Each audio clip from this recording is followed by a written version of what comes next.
Gonna have a blast tonight. So if you're tuning in right now, the way that this works is what you do is if you have any spiritual questions, any questions about spirituality, anything like that at all, please feel free to just write in the comments what questions you have, and I will live channel the answers. This is your opportunity to be able to ask those like tough questions, like what's going on with this to do with spirituality? How do you explain this to do with spirituality? It could be anything to do with channeling, spirit guides, the astral realm, soul families, you name it. This is your show, so feel free to ask. And if you want to know more about me and what I do, please feel free to go to channelinginc.com. That is where I do all my really cool spiritual events. I have all sorts of things like intro channeling workshops, intro animal communication workshops, my channeling level 1 certification workshop where it's like full entire 50 plus page manual. And then I also have level 2 where we learn about mediumship. I'll teach you how to channel other people's loved ones, other people's spirit guides, all sorts of cool things like that.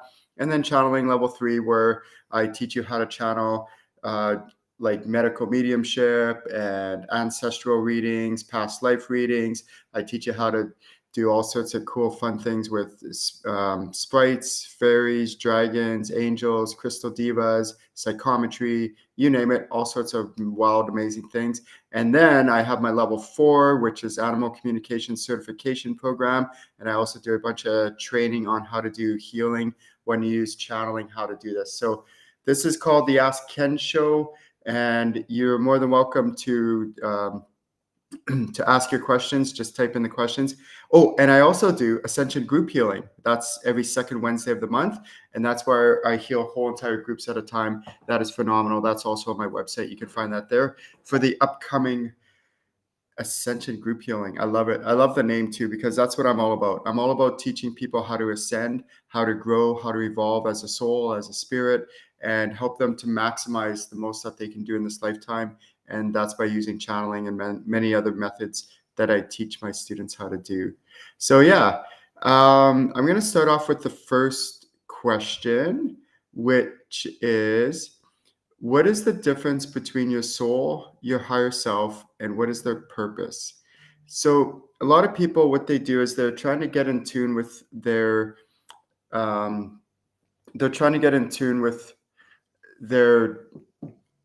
intuition. And like people like are always very vague about what is intuition, like what is that. So it used to really frustrate me because all these people have been doing this for 30, 40 years. They'd be like, oh, trust your intuition this, trust your intuition that. And so when I was channeling, I was like, okay, well, what is intuition really? And can I break it down and make it very practical, very pragmatic? So then what I started teaching my students how to do is how to channel their different aspects. And one of the most important aspects are your soul. And your soul physically resides in the sternum area. So your heart chakra is here, your solar plexus chakra is here, but it's in that like sternum area. That's what they call the seat of your soul. And of course, it emanates beyond that. So it's not just that one region. And then there's also your higher self, and your higher self resides about 1 foot above your head. And it is kind of like the overseer of what's going on in your life. So let's go into more detail about this. Let's start with your higher self. Your higher self, it's not a spirit guide, but it's like a spirit guide. It's an aspect of you. Yes, it resides like in this earth plane, 1 foot above your head, but it also resides in the astral realm. Now, a lot of people don't know this, that your higher self resides in the astral realm. But you know who else resides in the astral realm? Your spirit guides. Your spirit guides, when you die and you cross over, you'll go back to the astral realm to be with your soul family. And while you're incarnated, certain members of your soul family will help and assist you. Those are called your spirit guides. But your soul, your higher self, resides in that same realm as your spirit guides. So it's not a spirit guide, but it's like a spirit guide. It's an aspect of you that is very similar. So what you can do, and you're more than welcome to try this. I really encourage my students, anyone who's watching this, please, please, please try to practice some of the stuff that I'm teaching you. And what you can do is sit somewhere quiet and just tune into your higher self, 1 foot above your head. Focus on it. feel the characteristics about it, the properties of it, the texture of it, how it feels. It's kind of like what it does, how it's here to help and support you. And you could do all these things and really get to know your higher self very well. It's a very powerful aspect of you that you can, when you tune into it, it can help guide you along your path. Maybe you're having troubles with work or relationships or any other circumstance, or somebody upsets you or does something really mean, and then you can like tune in and find out like what's really going on in that circumstance. What's the higher perspective that your higher self sees it? And your higher self tends to be, what I've found is like a lot more encouraging, upbeat, and helpful, and those kinds of in that respect. So please tune into your higher self on a regular basis. And then there's your soul. Your soul is the aspect of you. It is the main component of you. It is the part of you, the aspect of you that basically, when you die and you cross over, that's the part that's going to go to the astral realm to be with your soul family. Get it? Soul.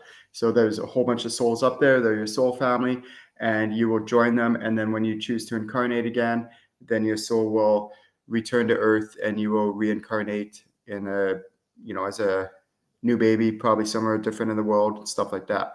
Okay, so if you have any questions at all and you would like to ask those questions, just type in the questions there.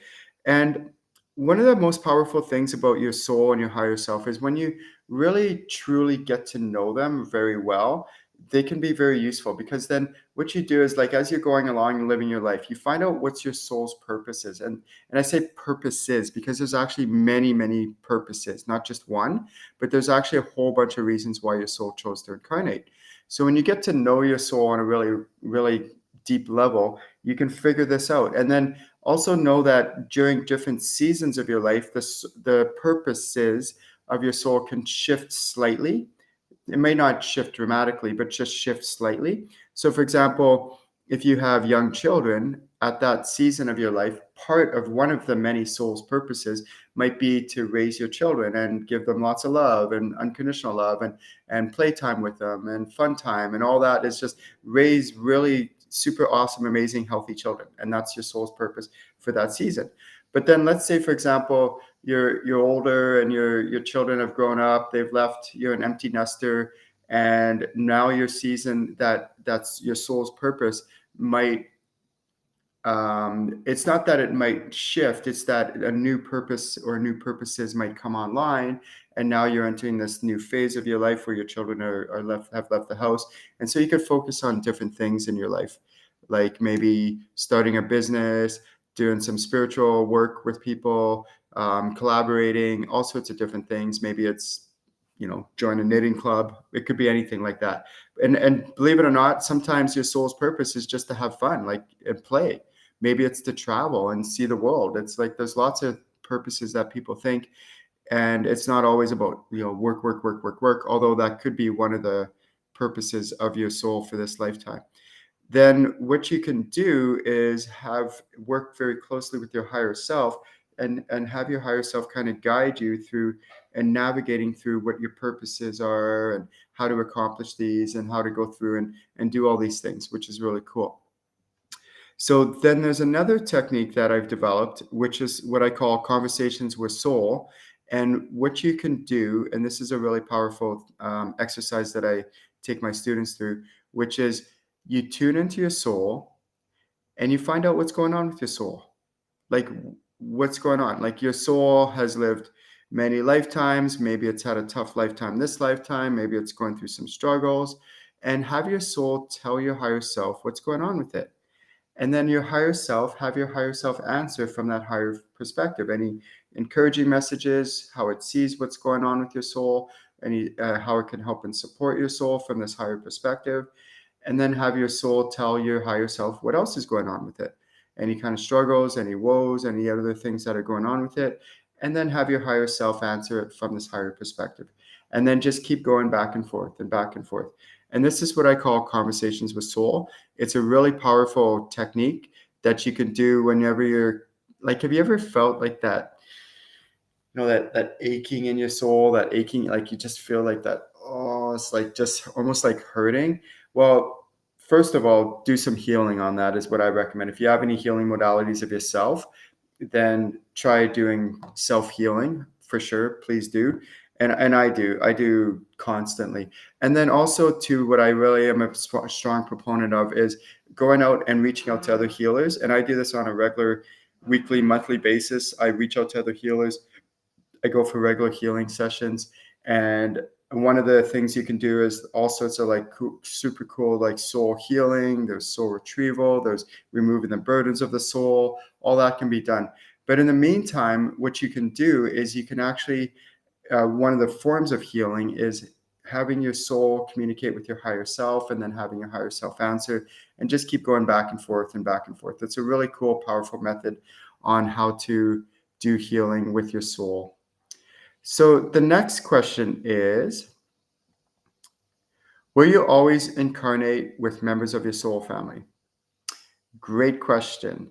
And the answer is no. So your soul family, there's, let's say, hundreds of thousands or millions. I'm not sure how many, but just lots. And it varies depending on a person's soul family.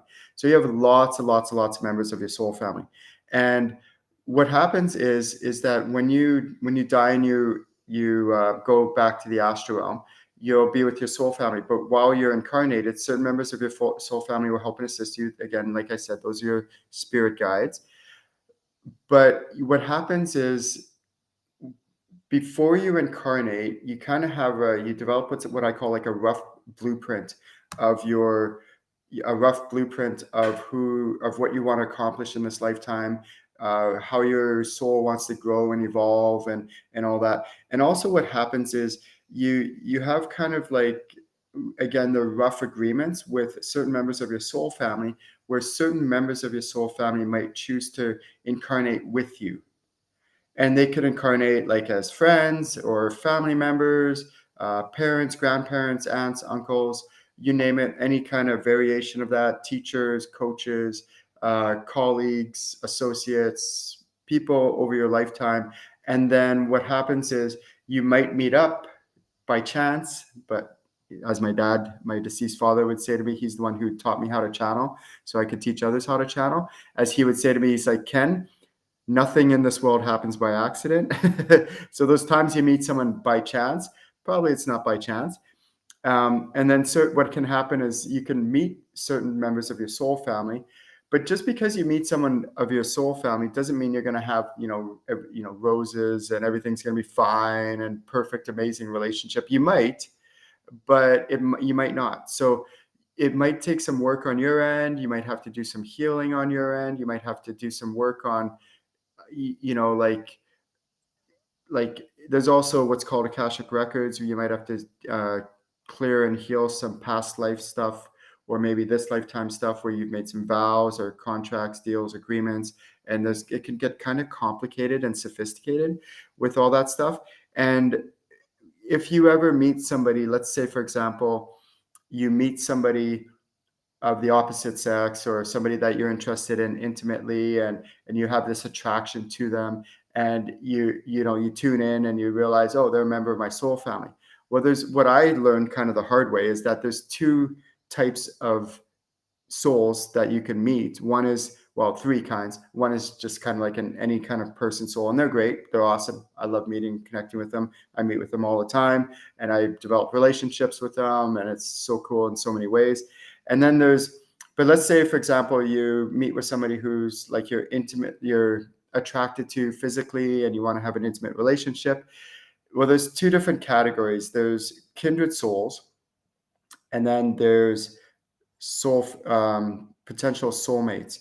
And so kindred souls are just people that are members of your soul family, but you're not necessarily meant to be intimate with. You're not meant to be sexual, have a sexual relationship with them. You're just meant to be friends and platonic. And that can be, you still can have an amazing relationship, just not physical in that sense. And then there's what I call potential soulmates. And potential soulmates, they're everywhere. There's lots of them. Some people, there's this theory going around where you only have one soulmate, and that's not true. You have lots of potential soulmates, and they're scattered all around the planet. And what happens with that is that with a soulmate, then that gives you the potential to have like a good, healthy, long-term relationship with them. However, again, it still takes work. Just because somebody's a member of your soul family doesn't mean everything's going to be fine.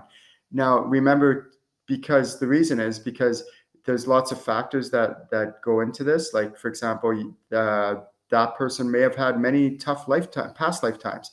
You may have had many past lifetimes. They may have had a tough childhood in this lifetime. You may have had a tough childhood in this lifetime. If you have, put up your hand. Welcome to life. We all probably have. There might be some ancestral stuff going on where it's come down through the lineage, and that's affecting that person for this lifetime. Or you may be having some ancestral stuff that's coming down the line that's affecting you in this lifetime. And there's a whole bunch of things on and on and on and on we could go that. So then those two people come together and they're clashing and butting heads, even though they are members of the same soul family, and they are potential soulmates. So why are they clashing so much? Because of that stuff is getting in the way.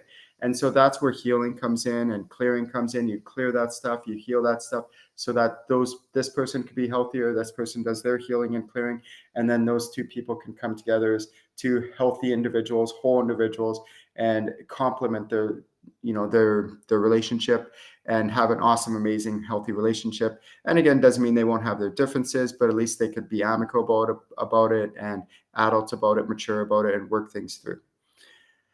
So that's the question about, do you always incarnate with members of your soul family? The other aspect of this is that sometimes you might incarnate, for example, like somebody incarnates in this lifetime, certain members of what I call your earth family. You can have that where they all are members of your soul family, or maybe none of them are, or maybe only one or two of them are. But that doesn't mean that you may not have had past lifetimes with these people. So, for example, let's say your mother is not a member of your soul family, but she bore you. And why did she bear you? Because maybe you were meant to be born into that family because your brother or your sister, maybe someone like that, is a member of your soul families, and you made an agreement that you wanted to be in this lifetime together. So that's why you chose your mother to bear you, bore you, and into this lifetime. And then there's another possibility too, where you and let's say your brother or sister, you may have had many past lifetimes together. You're members of the same soul family, but it could have been different relationships. Maybe one lifetime you were the mother, and another lifetime you were the child, another lifetime you were an aunt or an uncle or a mentor or a friend or something like that. But also your mother, who is not a member of your soul family, you two could have also had past lives together as well. And that is possible even if you're not members of the same soul family. Okay, so there's two categories. There's earth, what I call your earth family, but your earth family is not necessarily members of your soul family. Your soul family is actually members of your soul family. Right now, in this moment, if you go to the astral realm, and you're more than welcome to do this, you can go ahead and connect with your soul family. And there's lots of members of your soul family who are not incarnated right now at this moment. But there are lots that are also incarnated right now in this moment, and they're scattered throughout the planet on this earth. And you'll know them when you meet them. Have you ever met someone when you're like, oh, I've never met you before, but I feel like I've known you forever? Well, that's a good possibility. That's a good sign that most likely they are members of your soul family. Okay. So I have a question from Shelly. Thank you, Shelly, for tuning in. Shelly has a question, which is, does a soul know when it's happening on Earth as soon as they pass? Does a soul know what is happening on Earth as soon as they pass?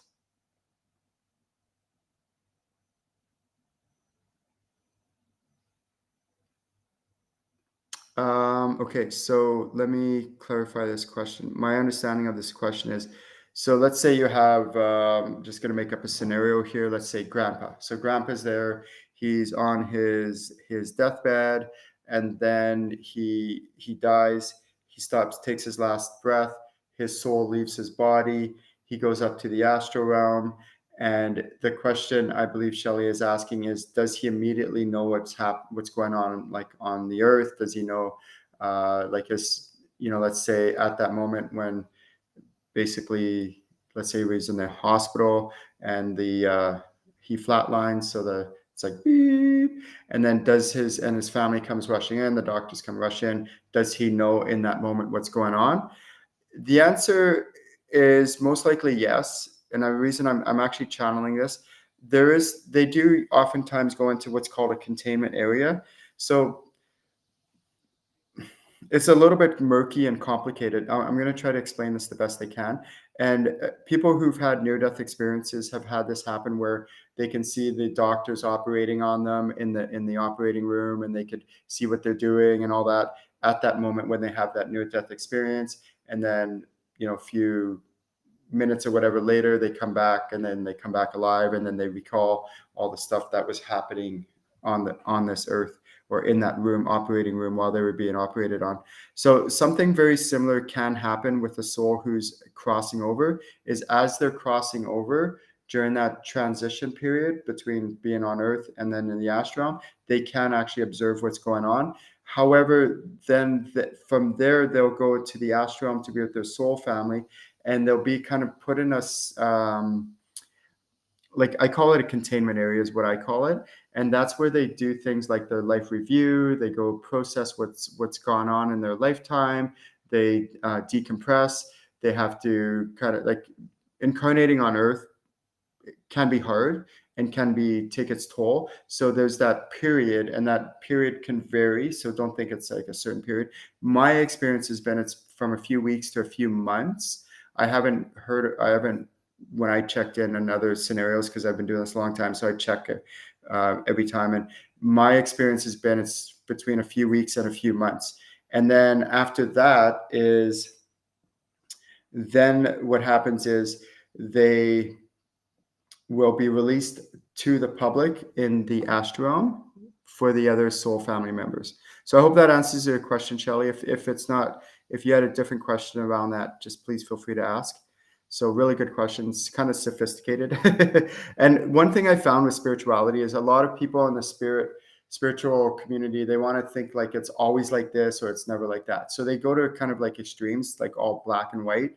What I found is there's a lot of gray areas to do with spirituality, and you can channel it. That's what channeling is so powerful, which is why I teach at my website, channelinginc.com. That's why I teach people how to do this, so that when these kind of scenarios come up, or they're trying to figure out things with their life, what's going on, it's not just an always a yes or no kind of answer. It can be some, variables in there and factors that you have to take into account. So great question. I'm really glad you asked that. And that's one of those scenarios where there's some gray area for sure.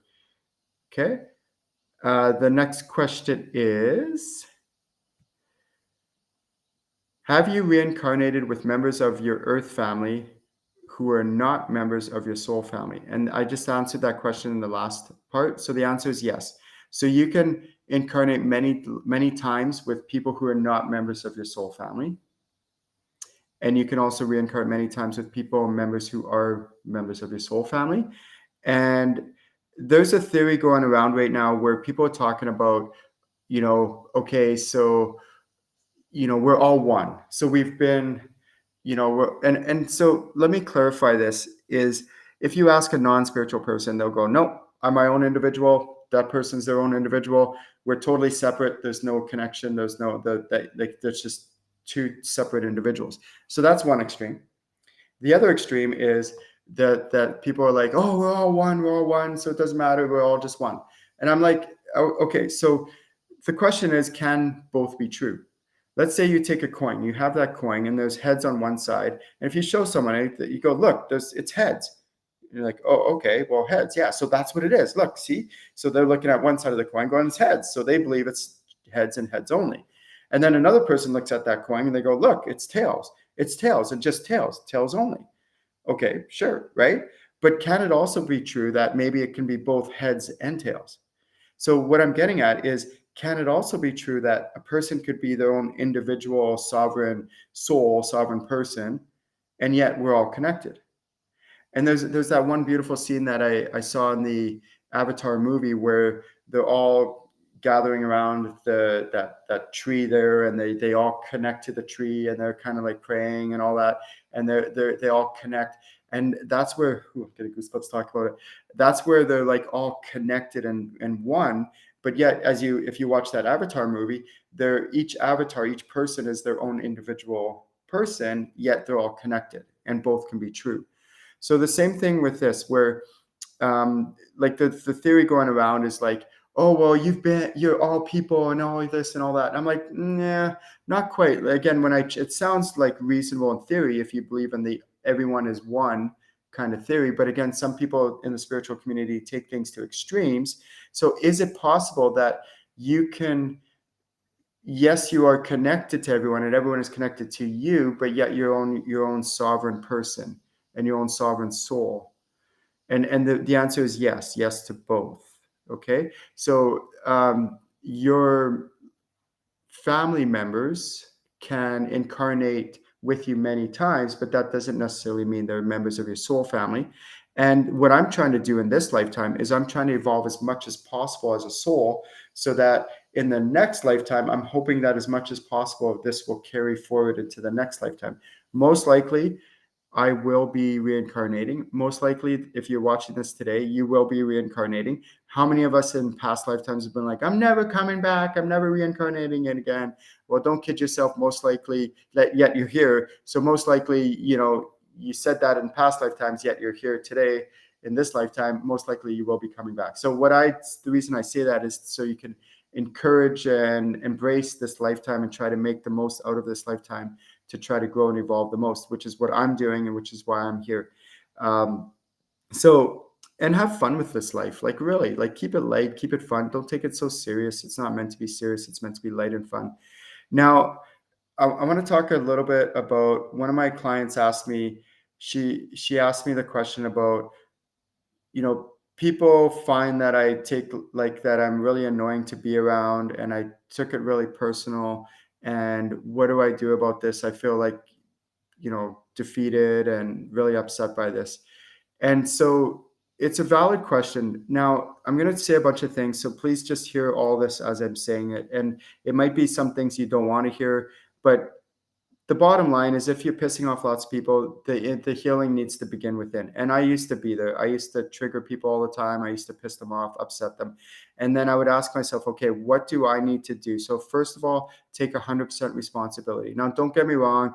There's the odd person out there that they just get offended by everything. That's their stuff, whatever. But if you find that this is a reoccurring thing where you're offending people over and over and over, guess what? Most likely it's you. It's the healing that has to go on. And so first of all, give yourself some grace, love yourself, and give yourself an opportunity to grow through this phase of your lifetime. So another thing I want to say about this is that people in the spiritual community, they tend to go to extremes. What happens though is if we go too far extreme, that actually can be very repulsive to people that aren't spiritual. And what I try to do, the way that I live my life, and I learned this from actually some Buddhist training that I took, where they talked about like tread lightly in your life. And I never forgot that, because a lot of people, they go stomping around and all this and that, and they're like, and they're too like, just tread lightly on this earth and go lightly. And have you ever noticed that people who have extremely strong opinions, they're the ones who probably need the most healing? And guess what? That was true for me. I used to be super extremely opinionated. And after doing my healing and looking back, I'm like, oh, okay, I have my opinions and views and all that kind of stuff on certain topics and that, but I'm not like super hardcore, like, like in people's faces and trying to force them to believe my way, and super like having arguments at the when I go out for dinner or meet with people, and all of a sudden you start all this controversy. I can sit back and I could go, okay, this person has their view. Okay, this person has their view and I have my view, and that's okay. And we can enjoy our dinner and have a great time and laugh and talk about other topics, and, bring up all those things you shouldn't talk about: sex, religion, politics, all that other stuff. We can have different opinions, and we can, continue on being amicable, being friends. And then we meet another time and we have dinner again, and these topics might come up, they might not, but that's okay. We might talk about spiritual topics, but again, I'm not going too extreme on it, and all these conspiracy theories and all these other things that are like people, because, it's okay. It's okay. So the biggest thing takeaway about this is with spirituality, no matter what, just keep doing your healing work. Keep doing your healing and clearing. Keep working on yourself, and also keep doing your spiritual upgrades, your attunements, your activations. I provide all that in my workshops, my one-on-ones, my Ascension group healings, all those kinds of things. I do that with my students purposely in my 6-month strategic channeling program and my mastermind classes to continue helping my students evolve as a soul. And in the meantime, just give yourself some grace. The most important thing of anything you could do in this lifetime is love yourself. And every single morning, so if you're watching this, please write this down, is what I do every single morning is I put my hand on my soul. So remember earlier I mentioned where your soul is? It's right here. I put my hand there, right where my soul is, and I say to myself, I love you. I love you, Ken. I love you. And I just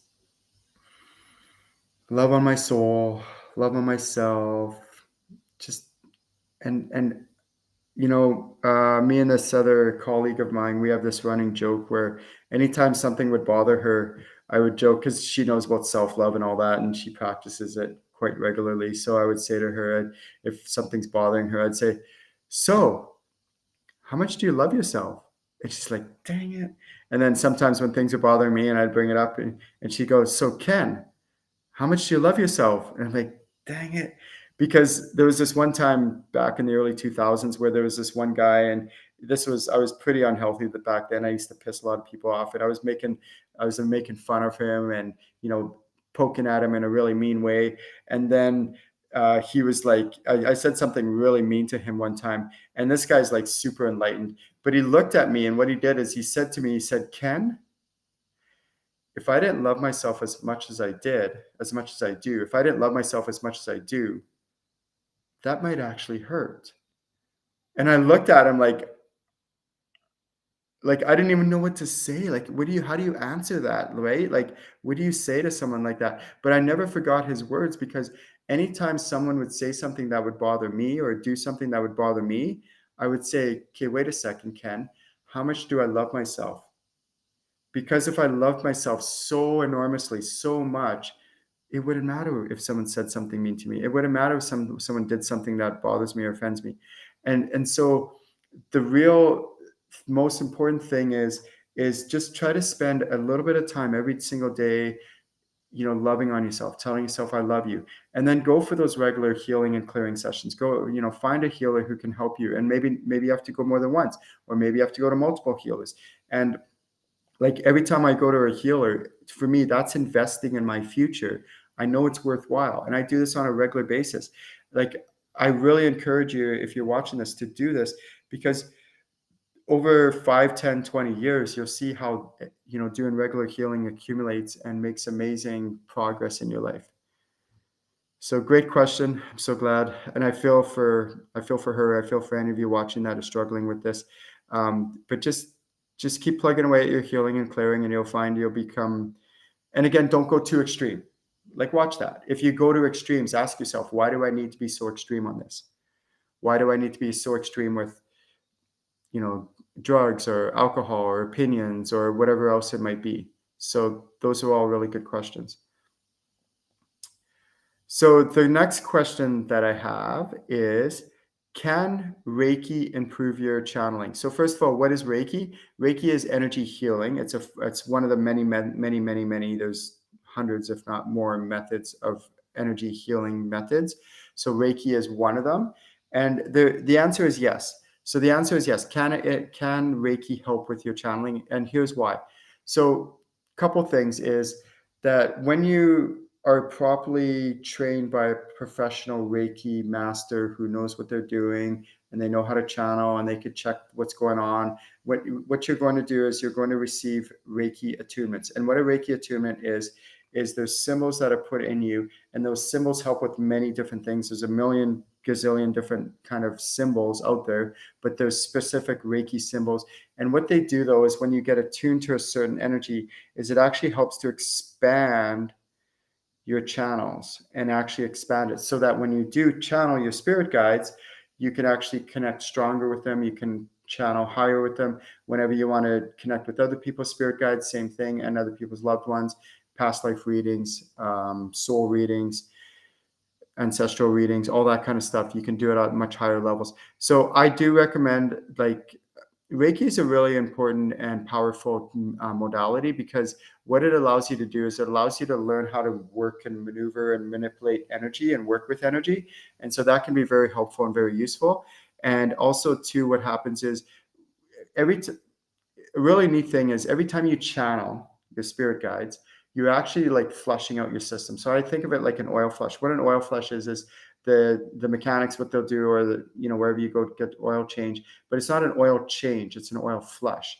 And what they do is they pull out the cap out of the bottom of the oil pan at the bottom. They pull that out, and then they high pressure, they push a whole bunch of like just oil through that oil chamber from the top, and it flushes all that gunk and all that buildup and the sludge and everything out of the oil, out of the compartment.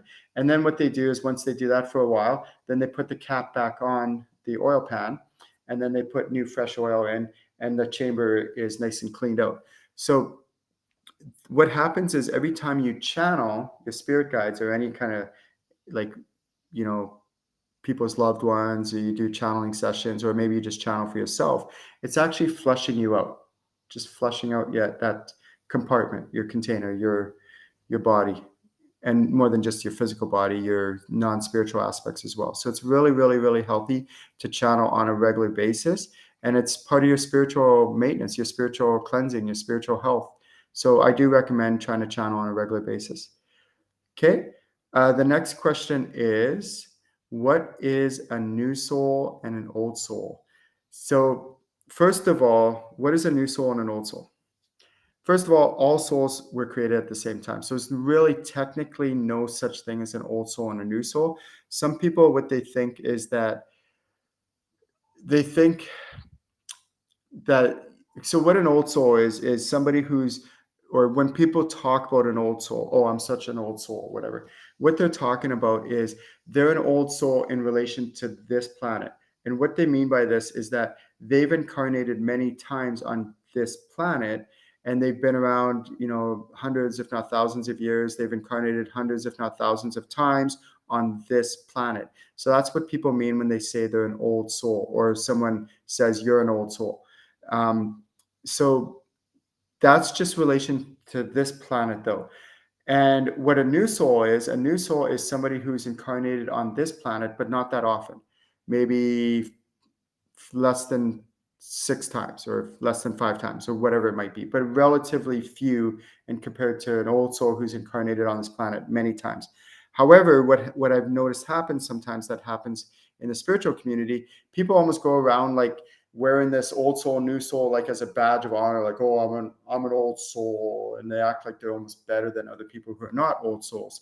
No, it doesn't matter. You're just an old soul in relation to this planet. So if you're an old soul on this planet, but you incarnate on another planet, let's say like Sirius or Arcturus or Palladian, you go in and you incarnate on that planet, but you've hardly ever, if maybe it's your first time or maybe only a few times on that planet, you've incarnated, you would be considered a new soul on that planet. Does that mean that you're less than now that you're a new soul on that planet? No. A soul is a soul is a soul is a soul. So same thing if somebody who's incarnated maybe hundreds, maybe thousands of times on Palladian, on the Palladian planet, and then they come here, they're an old soul in relation to that Palladian planet, but just not this planet, and vice versa. So don't let this, old soul, new soul get to you. There's also people who talk about, and I don't agree or disagree. I'm pretty neutral on this topic.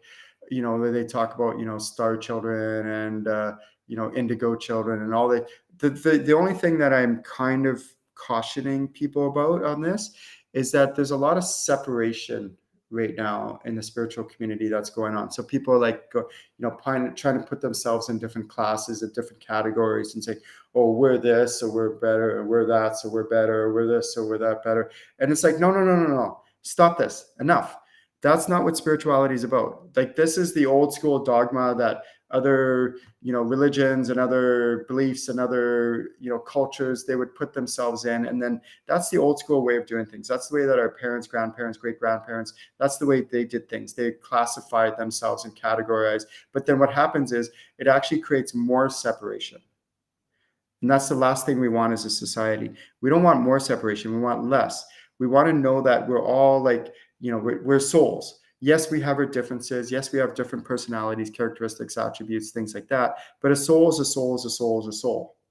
Okay, so let's just leave it at that. Let's stop putting ourselves into these categories because people think they're better than or less than and all that. And we don't need that. We need less of that. All right. So that's a great question. If you're watching this, please visit my website, channelinginc.com. You'll learn all about this. I will teach you how to do this and how to channel and learn all about all these topics, so that, because everything I do, my mission is to empower my students how to do this and to make this world a better place by teaching people how to channel. Okay, so the next question that we are asking is, where do all the new souls from our growing Earth's population come from? So that's a great question. And I've had this question, funny, I was just thinking about this the other day, is that,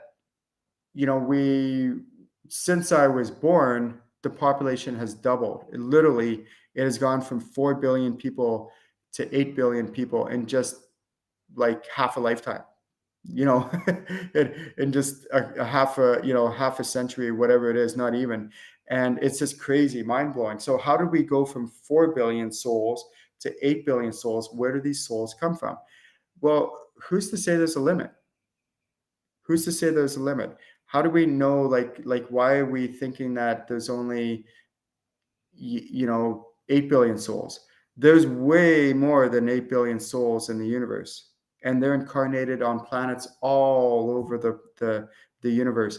And the populations grow on these different planets. They might grow, they might decrease, and things like that. Or so there's a lot of souls out there. And interesting enough, these souls are waiting in lineups and wanting to incarnate on this planet. And you're like, what, Ken? How is that possible? Well, why would they want to do that? And here's why. Because what happens is, when you're in spirit form, you can only grow and evolve so much. There's only so much growing that you can do. But when you're incarnated, you have all your aspects with you, and you're on this 3D planet, and you can experience the extremes of things. You can experience the extremes of love and hate and good and bad and kindness and compassion and anger and jealousy and on and on and on, and all these different extremes. And by doing that, by incarnating, it allows your soul to evolve the most, your soul to evolve the fullest. And I know some of you watching might be like, oh, this life is so tough. It's like, okay, it is tough. I agree. It can be, but your soul is evolving. Your soul is growing from it. And if you look at it as a bad thing, like, oh, this life is so tough, then it's your soul. It's impossible not to evolve. But what I try to do is I go, okay, I'm going through this circumstance, or this situation came up, or I'm having this tough time with a certain situation or a certain person or whatever it might be. And so, oh, no big deal. So what do? I tune into my soul, and I say, okay, what healing or clearing, or how can I work through this to evolve and maximize my soul's evolution in this lifetime? Okay. And I use it as an opportunity to see how much I can grow and evolve, which is beautiful, beautiful. So please do this. Okay, the next question by Shelley is, do you have to be attuned to the light language to speak it? The answer is, for the most part, I'm checking right now. The answer is no, you don't have to, but you can be attuned, which can help enhance your light language abilities. So what light language is, I'm very familiar with it. A lot of my students do it, and I'm fine with it. It's great. Go for it if you want to do it. All the power to you. Is basically where people are speaking, not really in tongues, but basically light language, but it might sound that way. And it's really cool. And light language, the only caution I have is some people will channel the light language. The number one most important thing about channeling, and please, if you're listening to this is the number one thing you need to figure out. And this is what I teach in my workshops, is always know where you're getting the information from. Who are you channeling? Where is this information coming from? What is the source of it? Okay, because in the ideal world, everything would be all love and light, everything would be happy and wonderful and great. However, that's not always the case. And I have actually had come across people who are channeling light language from a source that is not healthy for them. So just careful with that. It's not super common. If you're speaking a light language, please do continue on. You're probably fine. But always check, who do you find out with? Check with your spirit guides. Your spirit guides will let you know if who you're channeling the light language from is fine. But that's why it's very important to be very competent, get very adept and very confident with channeling your spirit guides, so you can know, after you learn how to channel your spirit guides really well, then anything else like that you want to channel, like any other kinds of beings or any kind of entities or any other sources that you're not sure about, you can run it by your spirit guides and they'll let you know either a solid yes or a solid no. And if it's a no, honor that. Please, please, please do not dabble in stuff that's not of the light, that's not healthy for you. It will mess you up. It's messed me up. It's messed up a lot of my students. In my early days, I've gone through many, many struggles in the first 5 to 10 years of my spiritual awakening. I didn't do it on purpose. I just didn't know any different. So now what I teach my students is to know different. Now that you know better, do better. Now that you know differently, do different. Like now that you know only channel sources that are good for you and in your highest and greatest good, please only channel those. How do you know if they are or not? I will teach you that. I'll teach you that. It's very thorough, very comprehensive in all my workshops that I teach my students, especially when you get to the more advanced levels. So great question. The answer is attunements will help you with your light language. If you want 1, 2, 3, I'm getting those 2 to 3 of them, depending on what you need, the individual, that you can reach out to me and we can set up a time and we can do that. And I can give you those attunements amongst a lot of other things that we can do in those one-on-one sessions. But yeah, good question. I also do in my workshops, depending on the level, like every level you'll receive of my certification workshops, you'll receive healing and clearing, and you'll also receive attunements to help you, and other spiritual upgrades to help you channel at higher levels.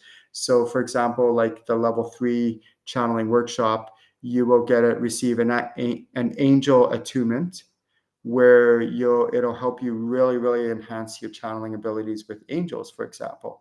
So you can channel angels, you can channel all that stuff right now. You don't need the attunement, but the attunement helps to enhance it much, much, much higher.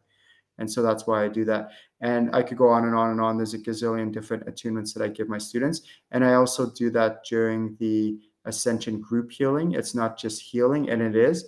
And you'll get over 20 different healings that during that 1 hour of the Ascension group healing, but you will also receive spiritual upgrades along the way, all sorts of different kinds, attunements, activation, enhancements, on and on and on for your aspects to help you with your evolution and enhance you and help you with your ascension process.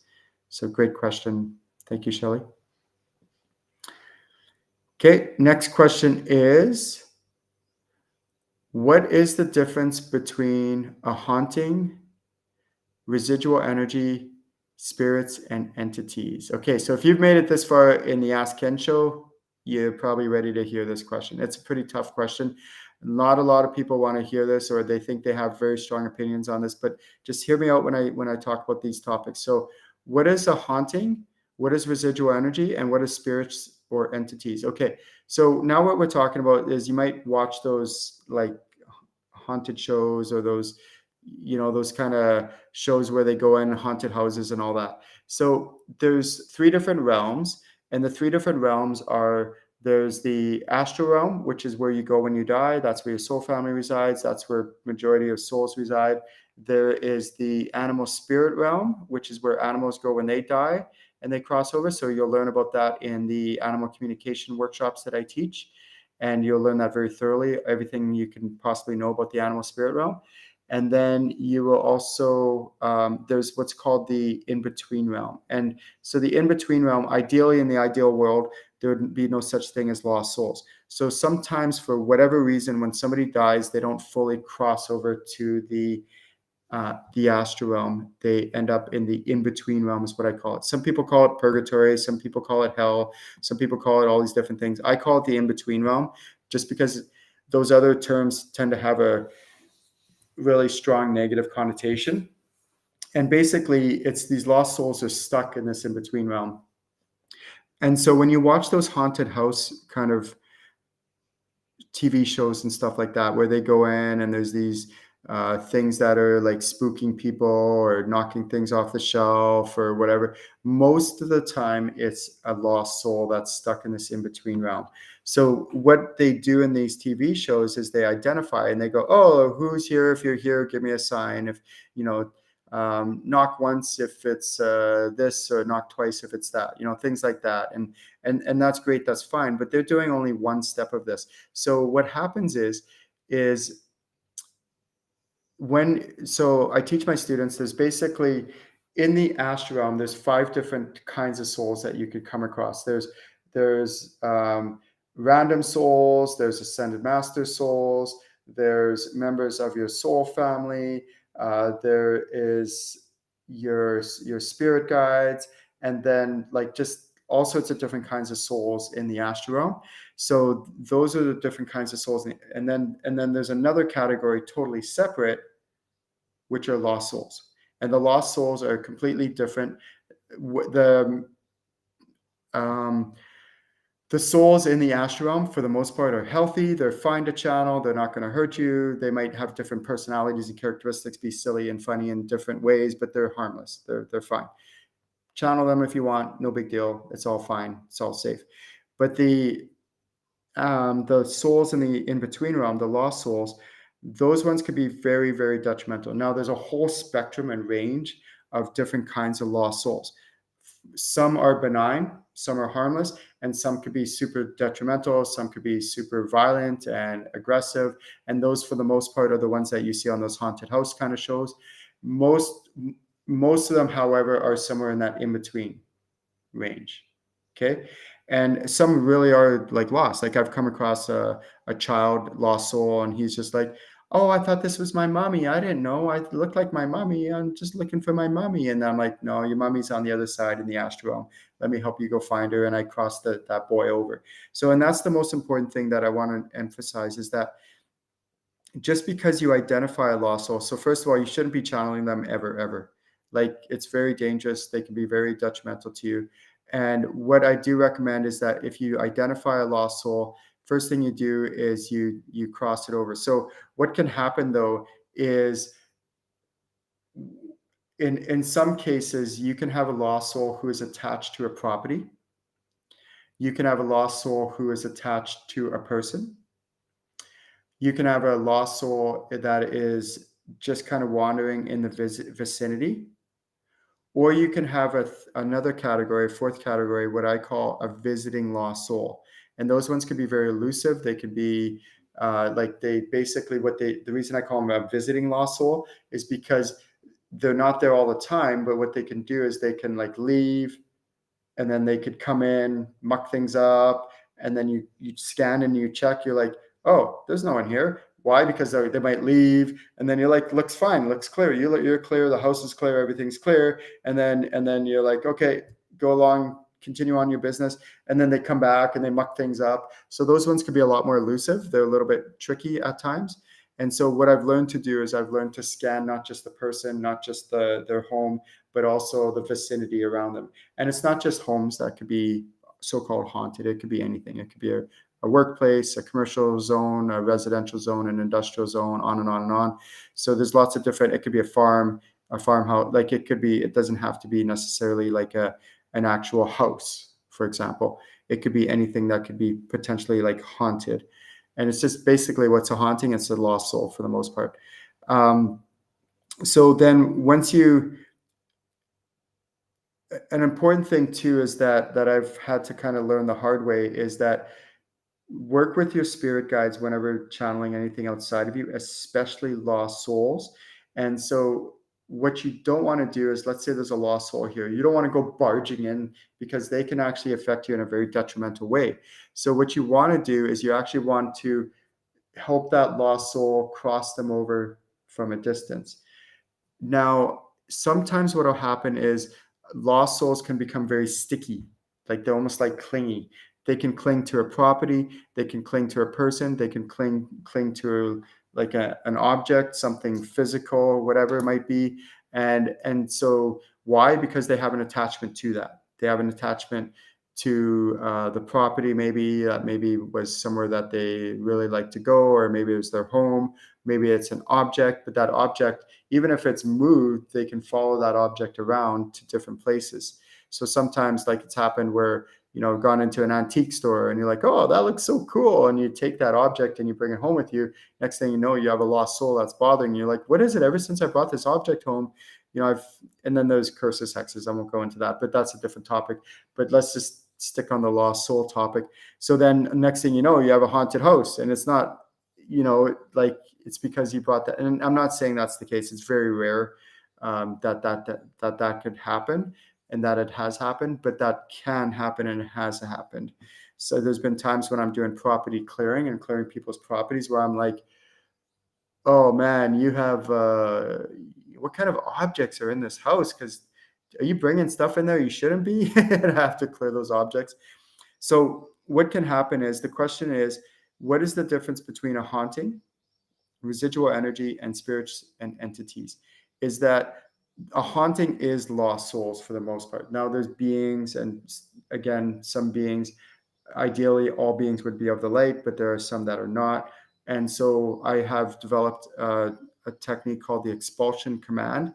If you're watching this and you would like it, just message me. I can send you a copy of it. And it's basically where you expel any souls and beings that are not in your highest and greatest good.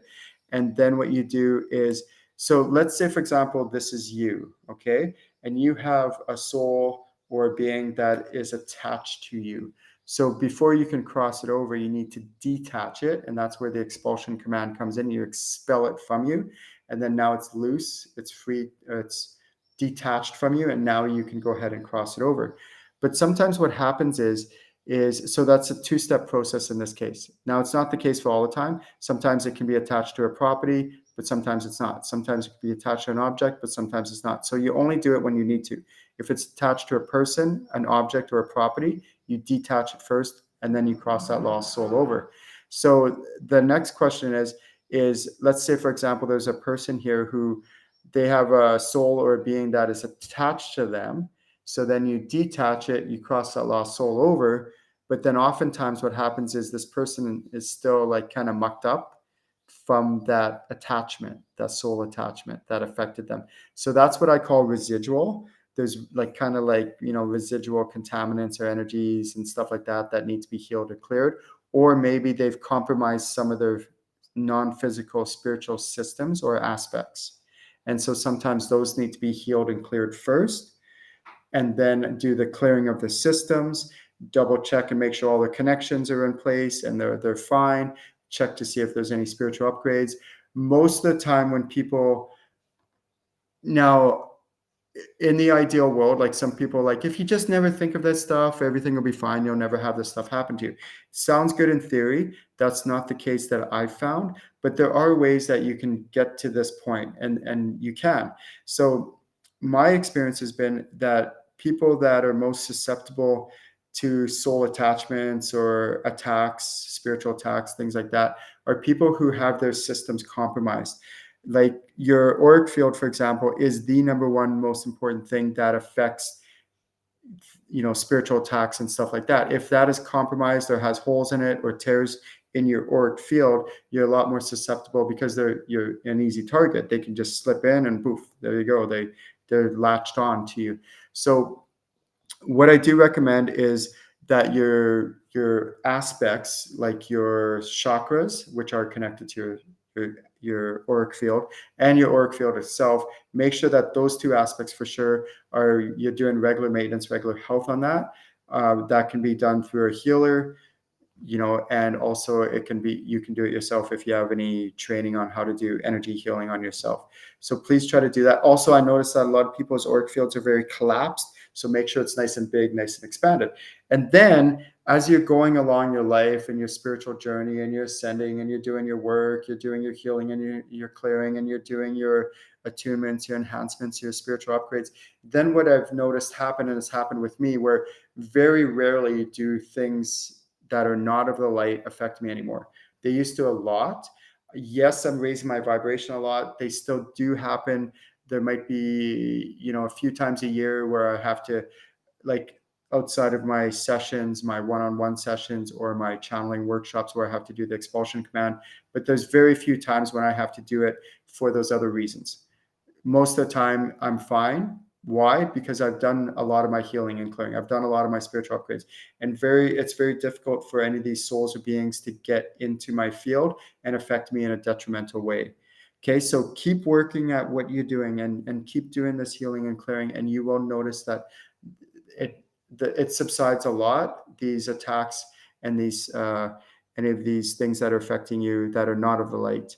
Okay, so my name is Ken Lewicki. I teach all this stuff thoroughly and in depth. Please check out my website, channelinginc.com. If you have any questions for the Ask Ken show, you can go ahead and private message me, and I will add that to my list. And then please tune in live, and I will ask your questions live. Have a great day, everyone, and we will talk soon.